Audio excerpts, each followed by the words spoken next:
પરમાત્માએ જે લીલાઓ ભગવાને કરેલી છે, લીલાઓની પાછળ કંઈક ને કંઈક રહસ્યો પ્રભુ આવેલા છે. કાલે થોડોક સમયનો અભાવ હતો એટલે ગોવર્ધન લીલાની કથા તમને વિસ્તારથી સમજાવી ન શક્યો, પણ ખરેખર ગોવર્ધન લીલા શું છે? નંદ બાબા અને ગોવાળિયાઓ બધા મળી અને એવું નક્કી કરતા હોય કે આ વખતે આપણે વરસાદ આવે એ માટે ઇન્દ્ર ભગવાનનો યજ્ઞ કરવો. કેમ કે વરસાદ ઉપર તો એના માલઢોર બધું નપતું હોય, વરસાદ છે જેનો ભગવાન છે. એટલે દર વર્ષે ઇન્દ્ર ભગવાનનો યજ્ઞ કરે અને વરસાદ આવે તો એના મનમાં એવું હતું કે ભગવાન ઇન્દ્ર આપણે વરસાદ આપે. આ ખોટી માન્યતામાં હતા. આ વખતે એવી મીટિંગ કરી, એવું આયોજન કર્યું. ત્યારે કૃષ્ણ ભગવાનની ઉંમર બહુ નાની. ભગવાન ઊભા થઈને બોલ્યા કે બાબા, ઇન્દ્ર ભગવાનના યજ્ઞ કરવાથી આપણે વરસાદ નથી આવતો. બોલે તો કહે કે વરસાદ તો આપણા ગોવર્ધન પર્વત ઉપર જે ઝાડવાઓ છે એ ઝાડવાઓના હિસાબે વરસાદ ખેંચાય અને વરસાદ આવે. માટે પૂજા કરવી હોય ને તો ગોવર્ધન પર્વતની કરો, પૂજા કરવી હોય તો વૃક્ષ અને વનસ્પતિની પૂજા કરો. કૃષ્ણ ભગવાને એ શીખવાડ્યું કે આપણા જીવનમાં વૃક્ષનું મહત્વ કેટલું છે. પ્રભુ જુઓ, શાસ્ત્રમાં કહે છે કે ઝાડવામાં એક પાનની જરૂર હોય ને તો આખું ઝાડવું મૂળથી ન તોડી નાખવું. અમે લોકો ઘણાને લખી દઈએ કે પૂજામાં તુલસી પાન લેતા આવો, તો ઘણા લોકો આખા તુલસી જ લઈ આવે, માયગા હોય તુલસીના પાન. એટલે ઝાડવાઓનું જતન કરવું જોઈએ, ઝાડવાઓની પૂજા કરવી જોઈએ. એટલે આપણા શાસ્ત્રોમાં એમ કીધું કે ભાઈ પીપળે પાણી રેડો, વટ સાવિત્રી વ્રત કરો તો વડલાની પૂજા કરો, બીલીપત્રનું ધ્યાન આપો, ફળ અને ફૂલના પુષ્પોનું ધ્યાન આપો. કેમ કે જે ઝાડવાઓ છે, જે પ્રકૃતિ છે, એ જ પરમાત્મા છે. પરમાત્મા ઝાડવાઓથી અલગ નથી. જો આ ઝાડવાઓ ન હોય ને તો આપણું અસ્તિત્વ ન હોય, એ યાદ રાખજો. અમને ઘણા લોકો પૂછે ને કે શાસ્ત્રીજી અમારો જન્મદિવસ હોય ત્યારે શું કરવું? એટલે હું એટલું કહું કે કેક કાપવાની જરૂર નથી. જન્મદિવસ હોય ને ત્યારે ઝાડવું વાવી દેવું. 50 વર્ષ રહ્યો, 60 કે 70 કે 80, દર વર્ષે એક સારા એવા ઝાડવું તમે વાવી દેશો. એ ઝાડવું મોટું થશે તો એક ઝાડવામાં કેટલા પશુ પંખી નભે. કલ્પના કરો કેટલું તમને પુણ્ય મળે. એટલે કારણ વગર તો વૃક્ષનું છેદન પણ ન કરાય. આપણે તો સંસ્કૃતિ બહુ બગડી ગઈ છે. આપણી સંસ્કૃતિમાં આપણે જન્મદિવસ હોય તો કેક કાપીએ ને પાર્ટીઓ કરીએ ને, આપણી પ્રભુ સંસ્કૃતિ નથી. તમારો જન્મદિવસ હોય તો તમે ઝાડવાઓ વાવો, તમારા સદગુરુના તમે આશીર્વાદ લ્યો. કંઈ ન કરી શકો તો પાર્ટી જ કરવી હોય તો સત્યનારાયણ ભગવાનની કથા કરો ઘરે. આડોશ પાડોશ સગાવાલા બધાને બોલાવીને પ્રસાદ વેચો. એનાથી સારી પાર્ટી શું હોય? અનાથ બાળકો હોય તો એને જમાડો, એને કંઈક આપો. આ બધી આપણી સંસ્કૃતિ છે. આપણી સંસ્કૃતિમાં મોરારી બાપુ કહે કે આપણી સંસ્કૃતિમાં કાપવાનું નથી બતાવ્યું. મીણબત્તીઓ પેટાવીએ ને ફૂંક મારીને મીણબત્તી આપણે ઠારીએ. આપણા સંસ્કૃતિમાં ફૂંક મારીને ઠારવાની વાત નથી. આપણી સંસ્કૃતિમાં તો મીણબત્તી દીવાને પ્રગટાવવાની વાત છે. અંદરની આત્માથી જ્યોત પ્રગટાવો, એ જ મહત્વનું છે. પ્રભુ કૃષ્ણ ભગવાને નંદ બાબાને કીધું કે બાબા આપણે ગોવર્ધન પર્વતની પૂજા કરીએ. એની પૂજા કરશું તો આપણા ગોકુળ અને વૃંદાવનમાં વરસાદ સારો આવશે. અને બધાએ ભગવાનની વાતને માન્ય રાખે કે ના, વાત તો સાચી કરે કનૈયો. એટલે ભગવાન બધી ગોપીઓને કહે કે કાલે સવારે બધાએ પોતાના ઘરે કંઈક ને કંઈક મીઠાઈ બનાવવાની, 56 ભોગ બનાવી અને ગોવર્ધનની ઝાડવાઓની પૂજા કરી. ગોવર્ધન નાથને આપણે 56 ભોગ ધરશું અને જંગલની અંદર આપણે બધા ભોજન કરશું. જો વર્ષમાં એકવાર આપણે વન ભોજન કરવું જોઈએ. સ્વાધ્યાય પરિવારની અંદર વૃક્ષ મંદિર આવેલા હોય પૂજ્ય દાદાનું. અમારા આદિત્યપરા ગામની અંદર પણ વૃક્ષ મંદિર છે. વર્ષમાં એકવાર વારો આવે ત્યારે અમે પોતે અહીંયા સેવા કરવા જઈએ. અને એક વર્ષમાં એકવાર આપણે વન ભોજન કરવું જોઈએ. આ બધા ભોજનના નિયમ છે. પેલો નિયમ તો ભોજનનો એવો છે કે દરરોજ ઘરમાં સાંજે બધાય પરિવારે ભેરા મળીને જમવું જોઈએ. આ સાચો ભોજનનો નિયમ છે.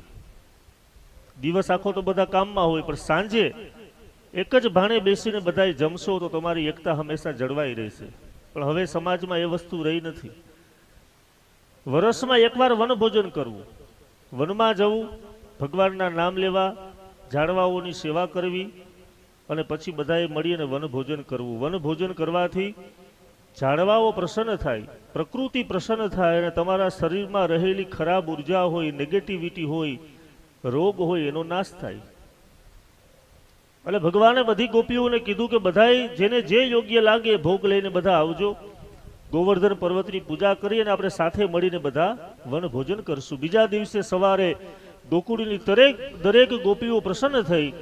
જેને જે આવડતું હતું, જે ભાવ હતો એ ભાવથી બધાએ અલગ અલગ ભોગ લઈ આવ્યા છે અને ગોવર્ધન નાથની સામે રાખી ગોપ ગોવાળિયાઓ બધાએ ગોવર્ધનની પૂજા કરે. એક એક ઝાડવાઓમાં પાણીનું સિંચન કરે. સુંદર મજાની ગોવર્ધન નાથની પૂજા કરવામાં આવે. પૂજા થતી હોય ત્યારે નારદજી એ ગોવર્ધનની પૂજા જોવા માટે આવે કે ભગવાન કેવી પૂજા કરે છે. નારદજી દર્શન કરી પ્રસન્ન બને અને ત્યારે પૂજા પૂરી થાય એટલે ગોવાળિયાઓ બધાએ નારદજીને 56 ભોગનો પ્રસાદ આપે. નારદજી પ્રસાદ તો હાથમાં લઈ પણ મનમાં વિચાર કરે કે આ પ્રસાદની જરૂર મારે નથી, આ પ્રસાદની જરૂર છે ઇન્દ્ર ભગવાનને. એને સમાચાર આપવું, એને ખબર પડે, અભિમાન એનું ઉતારવાનું છે. એટલે નારદજી હાથમાં પ્રસાદ લઈ નારાયણ નારાયણ બોલતા બોલતા સ્વર્ગમાં જાય છે. સ્વર્ગની અંદર ઇન્દ્ર ભગવાનને કહે કે મહારાજ કી જય હો, ભગવાન તમારા માટે હું પ્રસાદ લઈ આવ્યો છું. ઇન્દ્ર ભગવાન કહે કે શેનો પ્રસાદ? કહે કે બોલો, તમને ખબર નથી? ગોકુળમાં ભગવાન કૃષ્ણ એ ગોવર્ધનની પૂજા કરે છે, એના ભોગ ધર્યા છે. ઇન્દ્ર ભગવાન કે એમાં મારે શું લેવા દેવા? નારદજી કે એ તો કેવા એવું, દર વર્ષે તમારો યજ્ઞ કરતા, આ વખતે તમારા યજ્ઞમાં ચોકડી મારી, કેન્સલ. અને હવેથી એ લોકો ઝાડવાઓની પૂજા કરે. કૃષ્ણ ભગવાને આ ક્રાંતિકારી પગલું ભર્યું છે. તમારા ગામની અંદર કંઈક ખોટો રિવાજ હાલતો હોય તો એ રિવાજને બંધ કરી દેવો, એમાં કંઈ દુઃખની વાત નથી. ઘણા રિવાજો આપણા ગામડામાં એવા હોય કે ખોટા ચાલતા હોય. વડીલોની વાત સાચી હોય પણ વડીલોની બધી વાત સાચી હોય એવું પણ નથી હોતું પ્રભુ. ઘણીવાર ઘણા રિવાજો ગેરમાન્યતાઓ હોય.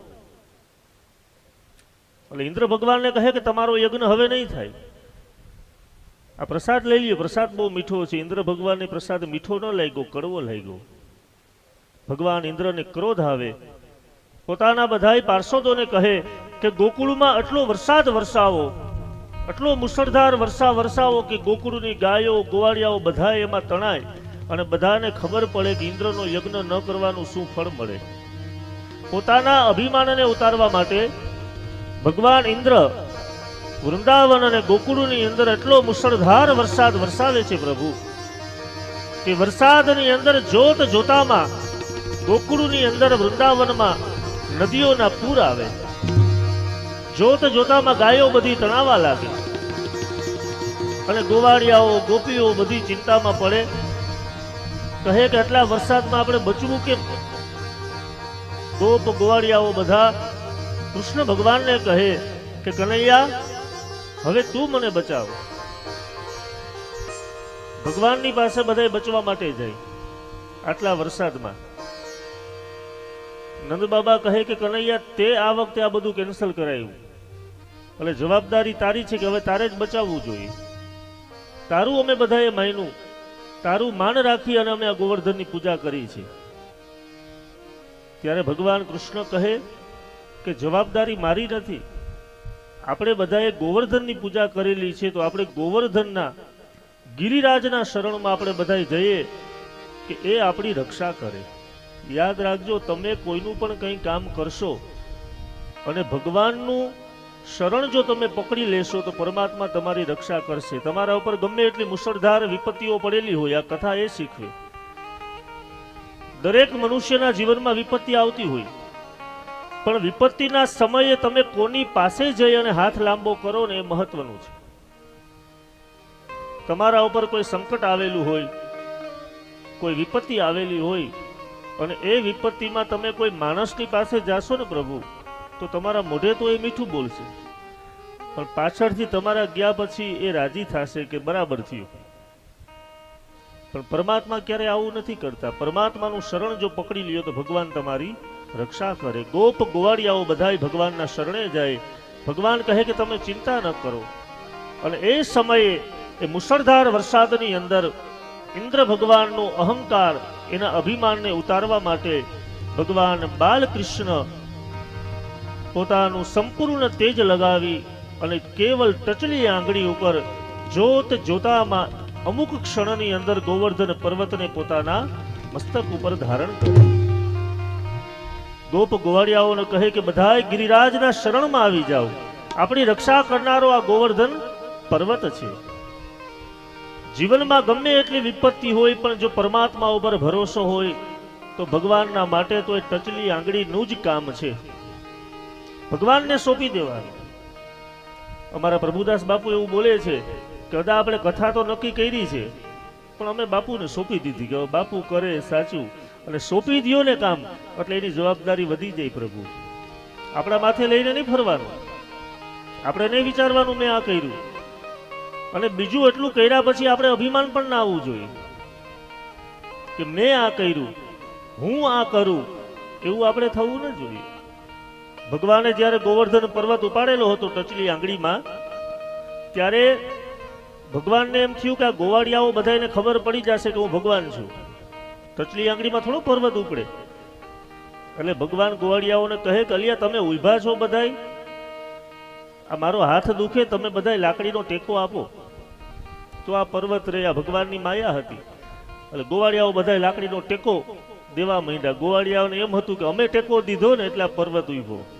એને ખબર નથી કે અખિલ બ્રહ્માંડનો નાયક ટચલી આંગળીમાં ઊભો રાખીને ઊભા છે. પણ પરમાત્માએ બધાય ગોવાળિયાનો સહારો લીધો. એમ જીવનમાં કોઈ મોટું કાર્ય કરો ને ત્યારે બધાયનો સહારો લેવો. આજે આ કથા આપણે કરીએ છીએ, કથા તો કરણાભાઈનો પરિવાર કરે, પણ પીપળિયા ગામના તમામ સ્વયંસેવકો જે બધાય અહીંયા લાકડીનો ટેકો આપીને ઊભા છે ને, યાદ રાખજો એ બધા આપણા ગોવાળિયાઓ છે. અહીંયા બપોરના 12, 12:30 વાગે કથા વિરામ પામે અને આપણે પ્રસાદ લેવા જઈએ અને એ બધા આપણી રાહ જોઈને ઊભા હોય. ક્યારેક મોડું થાય તો મને કે શાસ્ત્રીજી થોડુંક વહેલું કરાવજો, અમારે પછી વારો મોડો આવે. આ બધા ગોવાળિયાઓ છે. બધાનો ક્યાંક ને ક્યાંક પ્રભુ ટેકો છે. આમાં કોઈ નાનું એવું કામ પણ અહીંયા કરતું હશે તો એ પણ આ ગોવર્ધન પર્વત છે એનો ટેકો છે. ભગવાન કહે ગોવાળિયાઓને કે તમે લાકડીનો ટેકો આપો. ગોવાળિયાઓ ટેકો આપે પણ ગોવાળિયાઓના મનમાં થોડું અભિમાન આવે કે અમે ટેકો આપ્યો ને એટલે આ ગોવર્ધન ઉપડ્યો. ભગવાન સમજી ગયા કે અભિમાન આવ્યું છે એટલે ભગવાન પોતાનો હાથ નીચો કરે, ત્યાં પર્વત નીચો આવવા લાગે અને ત્યારે ગોવાળિયાઓ ભગવાનની ક્ષમા કરે કે ભગવાન અમે કરનાર નથી, અમે તો ટેકો આપીએ, કામ પૂરું કરનાર તો તું છે. એટલા માટે કહે છે કે એકવાર તમે ગિરિરાજજીના શરણમાં આવી જાઓ. અને એટલે જ આપણા કીર્તનમાં કીધું છે પ્રભુ બસ એક